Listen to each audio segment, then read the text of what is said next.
Nung nasagot ko yung pideya at aking kinundina, mga ulo nila biglang nagkaroon ng bumbilya. Para ma-promote sa pwesto, ako ang pinuntirya ng mga ninja cops na gustong magbida-bida. Diba? Bigla silang nakaisip ng ideya, kasi napanood nila yung live ko sa pideya. Nung binan nila yung kantang Amats dahil sa tema, pero Maria Hiwaga ni Sasa, walang problema.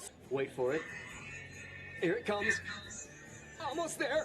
Tarbong, safe na safe kasi nga tulisan ako. Pag sinagat ko sa pideya ka na magsukong. Wow.